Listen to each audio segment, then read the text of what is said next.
This is Naked by the Future Farm, where entrepreneurship is stripped to its vulnerable core. Brought to you by Vladi and Nektarios Lolios. And remember to subscribe, follow, and rate Naked to help us share it with the world. Them to be in the picture. Never mind. Hi, Vladi. How are you? They're beautiful. I'm good. I'm good now when I see you. I was a little bit frustrated with this internet of ours in Pakistan. It's an ongoing saga, but this is one thing we have to live with, privileges of the Western world. So be grateful. And you told me before we started talking that Nadim has got COVID. Oh, yeah. Yeah, that's another thing. That too. Yeah, but he's slowly recovering. It somehow feels like a little bit of the flu mindset. And I think we are trying to acquire that. Is like, okay, we got it. We're going to get through it. It's, the body is weak. But I think we are trying to work on the mind while the body's fighting. So I hope I will preserve my strength and immunity, but let's see. Yeah. Really, I think it's a little bit of a mind game, but yeah, it is what it is. How are you today? I'm actually good. I had a very quiet weekend. That's lovely. Since we like to talk about self-care here, I stopped doing yoga because my yoga teacher decided to focus on work and yet other reasons. So I lost something that was important to me last year. And I had a slightly awkward conversation last week with Wei and a friend who were practically trying to nudge me to just look for something else. And I was very reluctant. It was like pushing back, and I didn't like them telling me what to do because generally I don't like being told what to do. And then over the weekend, kind of inspired by the conversation, but on my terms, I did some research and found a place. So it's a place that is actually physically very close. So it's convenient, because convenience was very important to me. And they have lots of classes, which most of them they also offer online. So I can choose if I want to get up out of bed and walk to the studio, which is literally across the road, or just do it from home. So that made me very happy. And I tried one yesterday, and that didn't make me happy. The teacher wasn't. I didn't enjoy the teacher. I'm not making a judgment about them. I'm making a judgment. Right.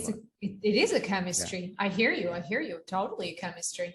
So you have to find somebody to motivate you to do it also beyond yourself. It's news for me that I'm back in the yoga game, which I know brought me a lot of peace and strength. And so I'm curious to see how it's going to evolve. So that's big news for me. Other than that, I'm fine. I'm actually okay. How about you? Other than the COVID? It's good. It's good to see you. The energy that comes through the screen feels more balanced. That's what I'm sensing. You're giving me good vibes. Lots of sleep as well. Cool stuff. Yeah, simple stuff. Where are you? In Karachi. We've arrived. We're gonna stay in this place for the next 3 weeks. So that also gives me a little bit of zen, because we are minimizing the travels. And I'm enjoying the time here. So on that front, stuff is good. Staying in Pakistan for another month. That's the plan. I was thinking a little bit, but when I was sort of preparing for today, just sorting my thoughts, like what did I want to talk to you about and also share with the people out there. And this news that you shared in the morning sort of, channeled through it. It was like run through my plans and everything. And I thought that it would be just so beautiful to celebrate it together and share through us, maybe with the wider world that might not even know that if you are with me, then I'm just sort of going to go for it. That our dear friend, if I may call her that way, who we hosted on Naked probably a year ago? Yeah, I think it was about March, April last year. Yeah. So double gold Olympian, advocate for mental health, now an entrepreneur. She wears a lot of hats. Dame Kelly Holmes. who came out gay. And it was just wonderful from my perspective. Obviously, I would love to hear your thoughts and how you connected with it. But when I read some of her statements, it was still deeply emotional, and it brought me back to the story and the pieces of her that she shared with us a year ago about sort of the journey she was going through. And it just made me realize that when we talked to her, she was still like this huge part of her was she was not able to share it with us. And it just made me, that was heavy. So, but it was heavy and beautiful at the same time. So that was sort of, it impacted me today. And I think I'm going to carry it a little bit through the next few days. And maybe I thought it's another opportunity to bring her in if she's up for it, but let's see. I guess we'll have a lot of media attention in the next few months. It's interesting because when I was thinking about the episode today, I thought this is invariably going to end up being a Pride Month special.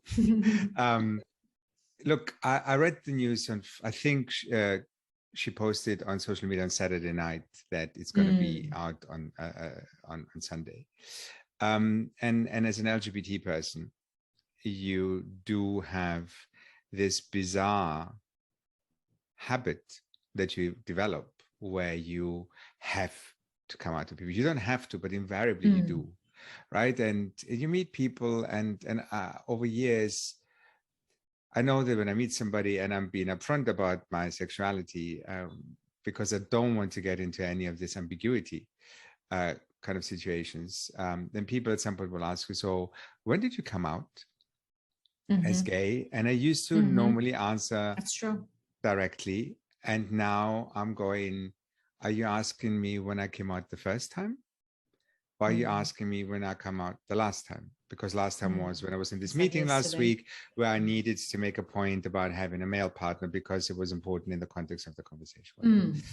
And so that's the one angle that we can have on the conversation, because last week there was this whole brouhaha around Rebel Wilson, Australia, the actress who went public because there was a newspaper who, the Sydney Morning Herald, a respectable newsletter, who practically sent her an email and said, look, we want to write about you having a female partner, and you've got 2 days to reply, and if you don't reply, we'll go public with it anyway, which was all very, very dangerous in the sense of this is how people used to be outed in the past when they weren't ready to go public, but somebody knew something. And this apparently was different. The intention of the journalist, the way they described it, was not to threaten her, but it wasn't managed very well. But the whole point of this, it sounds pretty disgusting. I'm sorry. I mean, at least from what you are sharing with me, is like it sounds like a threat and about something so personal. Yeah. I mean, I think the point in the journalist view was, this has got nothing to do with sexuality. If we hear something about somebody, we usually tell them, look, you have the right to comment on this, and if we want to write this in 3 days, and if you want to contribute, come to us. Anyway, but that's the point. For me, wasn't that as much. The point was, I still baffled by how we have these situations in 2022, and it's not in a country where your sexuality is rejected per se. We're talking the US, we're talking the UK, we're talking to in this case was Australia, right? So I'm so tired of it. And then you have something like Pride Month, which is meant to be a celebration, and then you've got all the corporate bandwagoning, and everybody suddenly has a rainbow in their color, in the logo, and their rainbow products, and it's a very confusing time for me, because in my day to day, I'm thinking we're sort of over that. And then you hear something like Kelly Holmes making a public statement, and then I link it to what you described, Vladi. It's exactly so. We had a really deep and vulnerable conversation about her struggles, and it was very touching and also just beautiful for somebody to be so articulate. And then a year later, you kind of recognize that, wow, even within that, there was still this other layer behind that, where you're in your 50s and you still feel, for whatever reason, you can't talk about everything. Yeah, and that goes deep. Yeah. I hear you on the part that in some way the fact that we are celebrating it feels bizarre. And then there's this other tension that comes to me, which is like, she will be a role model to many others. So she will, I'm certain of it, and I'm really hopeful for it, that it will open up a space for many others within different fields, whether that means the army, the entrepreneurship, the sports space, etc. So it's the tension. But yeah. Look, the first soccer player in a major league football team in the UK, where football or soccer is very important, only came out like a couple of months ago. And he was a young guy. He was only with the team for a short period of time. And there's a generational thing where people don't grow up with the legacy and the trauma of the 80s and the 90s. Who may find it easier, but it's still a subject. I mean, how is it possible that we've got an entire machinery of top league soccer clubs and there's not a single person, until 2 months ago, there wasn't a single person that was publicly gay? And you go, does it have to be? Why does this matter? But on the other side, it's the role model piece, but it's also I mean, we're talking about normalizing the conversation around mental health and entrepreneurship, right? It's the same thing. I don't want this to be a thing. I don't want this to be a detail that matters. It should be just absolutely part of reality for everybody. Oh, but I feel it. Yeah. No, I was just thinking, in the spectrum of like other parts of our identity, if I speak about gender and entrepreneurship. So for a very long time, even I myself, and I see many others who still do that, is like, I did write women entrepreneurs. And then I was like, what the F? Like, just drop the women. But it is an entrepreneur, right? And one thing I just have to say, this is like, people around me, they know, but like I get so bugged between when we use them interchangeably, the women and female, because somebody taught me a lesson about a difference. And now, whenever I hear that, people saying like, they want to say women and they see female and stuff, I was just like, let's educate, let's pause, let's educate ourselves. There is a difference, but that's for a different story. It's that piece. It is that tension, because I know that often people do that because they want to highlight the lack of women in leadership and entrepreneurship. And at the same time, I feel like it takes something away from the power of that entrepreneur, regardless of the gender. And I'm like, why, right? Like, why do you have to care that? So I think it's a much deeper conversation on the subject. But I think it's a useful reflection that, whilst we sort of say we are with her, and I think for me personally, the beauty came from just now being able to nearly like hug her fully, regardless that it was none of my business, but it was just that part that she shared that she was suffering. So that's where the piece of empathy, kicked in for me, which now is like, but I guess there are still layers we have no idea about, which she might not want to share, but that's best for each of us.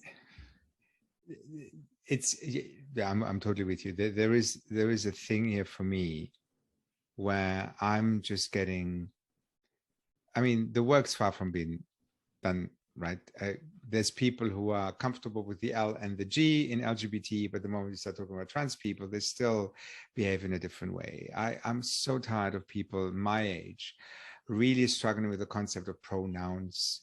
And then you look at 15-year-old kids who grow up in a world where it's a very different. All the studies about kind of people between 12 and 18 today identify at a much, much higher percentage to be somewhere on the sexuality spectrum, somewhere on the gender identity spectrum.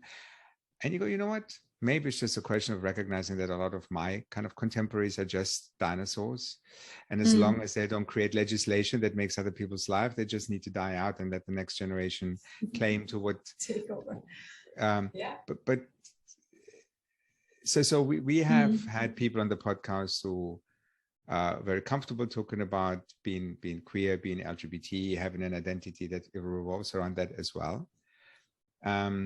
And there is something around identity here, right? Because it sometimes influences your life choices and influences or it impacts your life in a way that creates trauma, creates mental health experiences that are important to who you are. And for some people, it's a smoother ride. But it does also go back to if you're a straight white male, then you're just less likely to have experienced some of these traumatic moments in your life. And just acknowledging that one of the reasons people like to talk is because they have the need to create more stories for people to relate to, which is the role model thing that you mentioned, Vladi, right? Yeah. Well, this is a big topic in entrepreneurship and mental health. As you said, identity per se, right? And who we come across, the acceptance, the piece of acceptance. And I have a really good sense that the next guest on Naked that we are preparing for you guys and recording this week, if everything goes well with the COVID, will be a super powerful episode, especially focused on identity. And I'm really excited about it. But that's for future. Yes. I can talk a little bit about identity since it's going this way, because I started seeing my therapist again, because I feel like with the new business that I'm starting, I'm getting into areas that I might need some support again. And it was interesting that she went there with me last time we spoke. Because I went to this conference, which was my return into the fintech world. And it was interesting because we talked about on our conversations on Naked before about my need for validation, external validation. And to some extent, I always try to fix that and kind of thinking it's a bad thing. And she's kind of trying to get me to understand that, just acknowledging that it's there. And if you need to feed it. It's not hurting anybody. It's not hurting you either. But I had this mindset of, this is a strong need for validation. I need to be free of it. And I noticed that a lot of my identity still is through work. So being back at Money 2020 and being seen as the fintech person that I was kind of nice. And people coming up and saying, "Oh, I haven't seen you in 3 years. What are you doing now? Oh, this is interesting." And it actually gave me more of a sense of being grounded, because the last 3 years I was doing all this beautiful stuff, which was a bit of playing around. Oh, let's explore this, let's explore that. And now suddenly I'm in a place where I'm going, you know what? Feels like home. It's a nice kind of comfortable feeling. So going back to identity and belonging, I kind of experienced that a couple of weeks ago without being aware that this is what's happening. But it's taken away some of the other side, which was a feeling of not belonging, that I was kind of consciously or unconsciously carrying with me for the last 3.5 years. How do you know when this is a dopamine hit versus actually this is part of my system, this is part of my well-being, it does feel grounded, it's good? Well, it's not very binary, is it? It's a bit of both.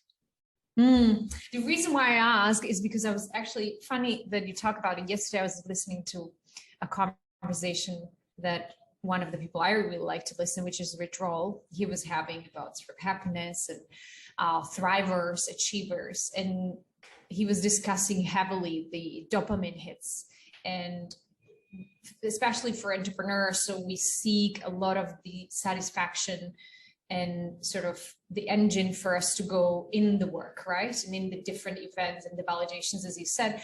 And I guess there was a deeper conversation around ability to reflect on that. And I guess having the ability to sense when it's fine, like I can manage this, I'm still aware. I think it's that sense of awareness, like being able to look at yourself from the bird perspective, and then also being aware that this is a sort of a short-term thing, because it hits and then it goes. And so you're looking for more and more and more and more, and that's where it might become harmful or not helpful to us. And they were going deeper into conversation around, so what are the other things? And somehow, obviously, they came to things like relationships and family and whatever chosen families, right? It doesn't have to be the construct of family that we knew from the past, but it was interesting conversation, and you made me think about it. So I was just curious how you sort of reflect on it. And it's not like, I'm not trying to peel in there and be like, hey, there's something wrong, you should look at it. But it's just, yeah, I was just curious about your reflection on that. I think this is a gut response. The sense of belonging that comes from this being recognized and being remembered is a much more, it's like a deeper feeling, and it's got something to do with feeding my confidence more than feeding my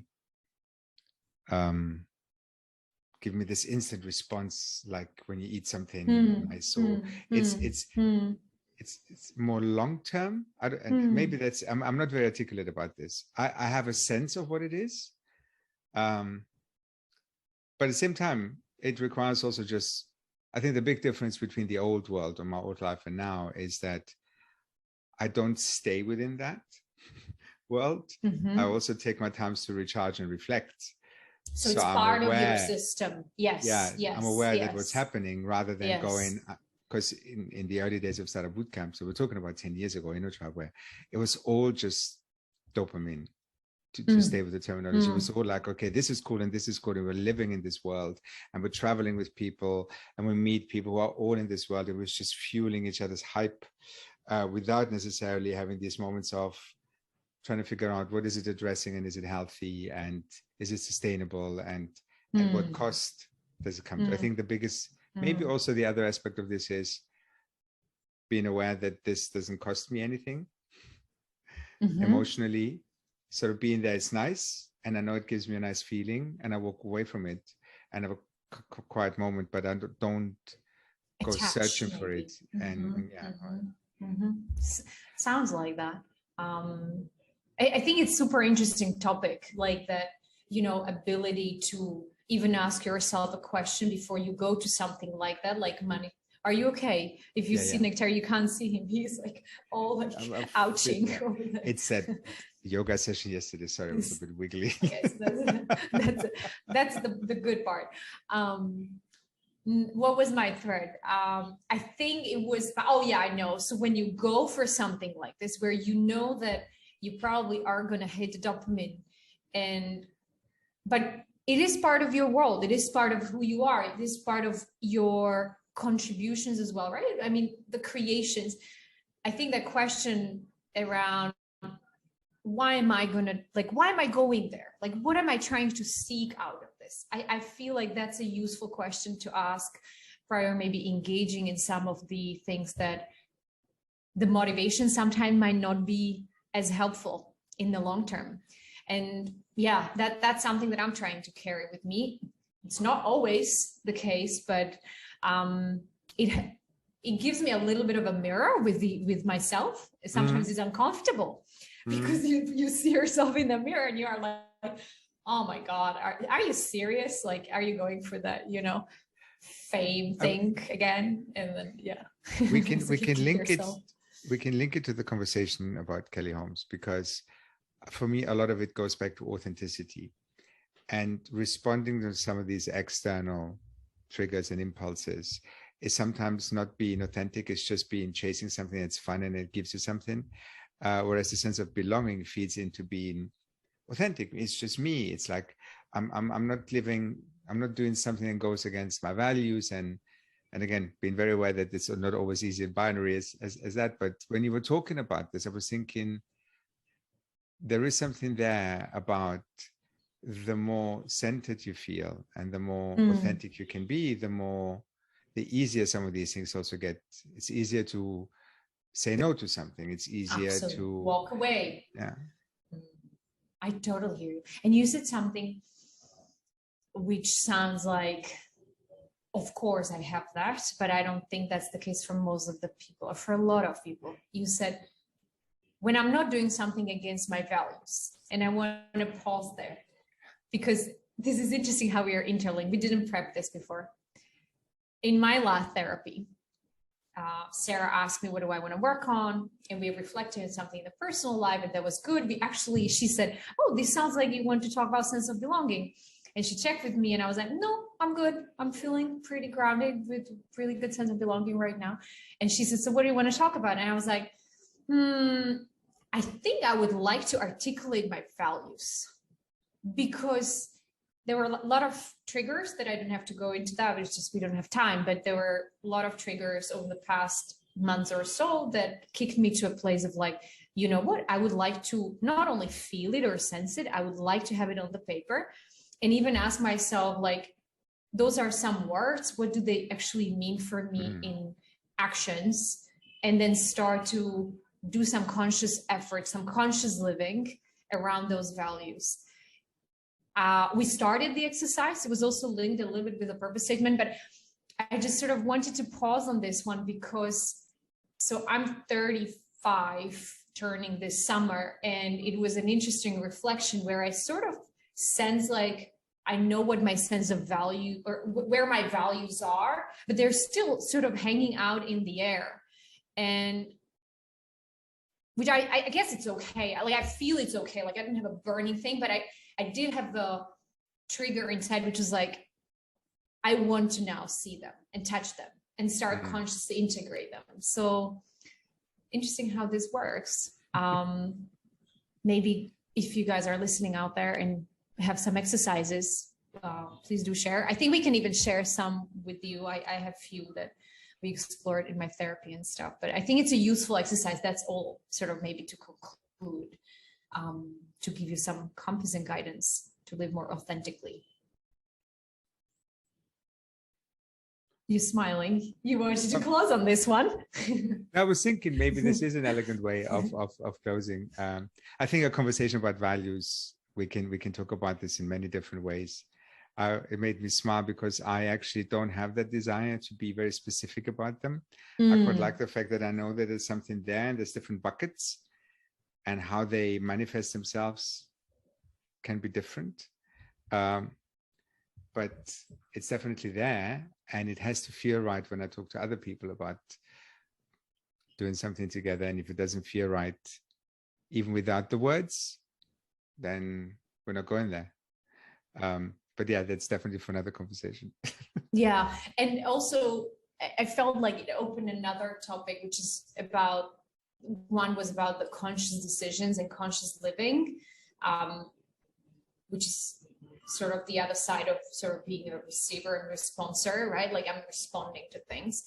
And also it made me think about boundaries. So as you said, like, the ease of saying no, the ease of making decisions, that for me comes also with the clarity. And some days I feel that it's easier for me to make those decisions and make those calls. But then there are others where I think, because in my own case, because I have them a little blurry, it takes me a while to search again for the compass. And I feel like I just want to have it somewhere. And I know that might change over time, but like, I nearly felt that sort of need to sharpen it and just help myself in making some of the tough calls. So yeah, that was sort of the thought. I had this you have this one thing which I wanted to ask you about, but it's like a small exercise, but I'm also consciously saying that I'm not sure how it's going to go and whether it's not going to be like an awkward ending. So it's sort of, maybe it's a leading thing. But now, as I said it already, maybe I just need to do it with you. Are you up for it? Let's give it a go. Okay. So I'm very comfortable saying no. Okay, good. You checked your compass. It's all good. So this is not my exercise. This is something I took from the famous Rich Roll, but I really liked it. So it's sort of connected. So he was having this conversation, and this guy asked him, who is actually a researcher on happiness, and he asked him that there are sort of core pillars that are both, or they're both drivers for most of the people, but they can also be very harmful. So it's good to be aware of them. And he named those 4 pillars as fame, money, power, and pleasure. And the question for you now, Nektarios, is out of those 4, which one, tell me one that you are ready to take away of the group, like immediately, like it's not necessarily important for you. So fame, money, power, and pleasure. This is such a reducing exercise. No, I'm not going to kill you. It's interesting. Look, let's spend some time on these. Let's play. Fame comes with. I had a period in my life where I was famous within my community as a fintech influencer, and I enjoyed it. I don't think I was chasing it, but it gave me something that I really enjoyed. And it also came with, it was a door opener. It was actually good for business. So I actually enjoyed that. And when I talk about needing that external validation, I kind of missed it a little bit. So it's nice. And I know it feeds my ego, and I'm actually quite okay with that. Money has never been a big driver for me. I've always, whenever I made choices in my life, they were never driven by let's get rich. They were always driven by let's do something fun. And if we can get enough money to survive, that's good enough. Pleasure, I'm very much a pleasure-driven person. And that's when it comes to food, then it comes to other activities, rarely to the degree that it's harmful, but sometimes borderline. I used to drink a lot more when I was younger because it was fun. And the last one was power. The power one is an interesting one. Power sounds strong.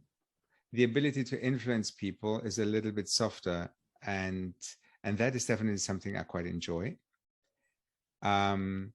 So if I were to rank them, the least important one, the one I could care least about, is probably money. Okay. I think then power, if we take it literally,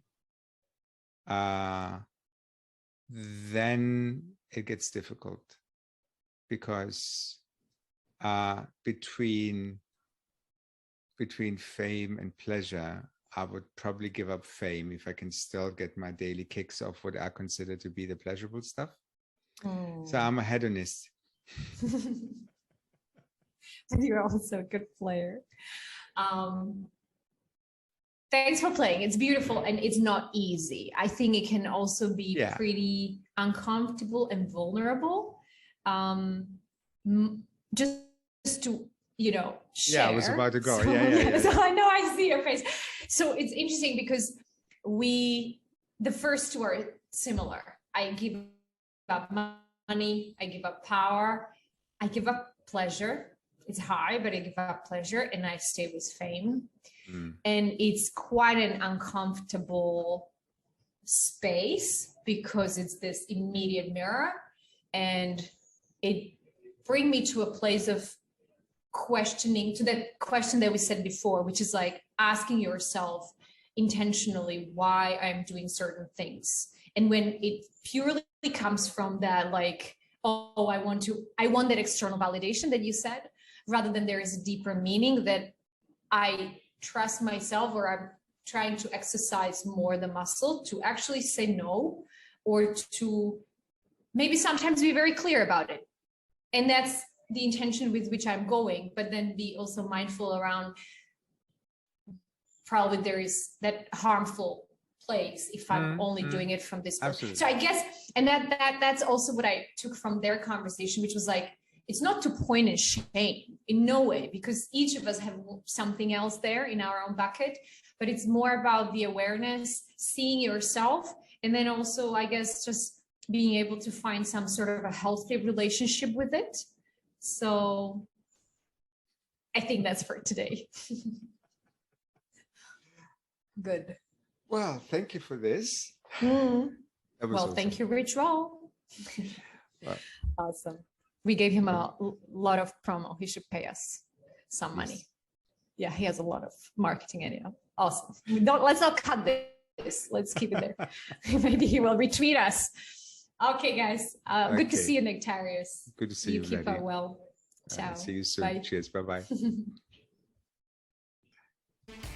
You've been listening to Naked by The Future Farm, where entrepreneurship is stripped to its vulnerable core. To learn more about our work, sign up to our newsletter or visit thefuturefarm.co, where you can also apply to be a naked guest. And remember, subscribe, follow, and rate Naked to help share it with the world.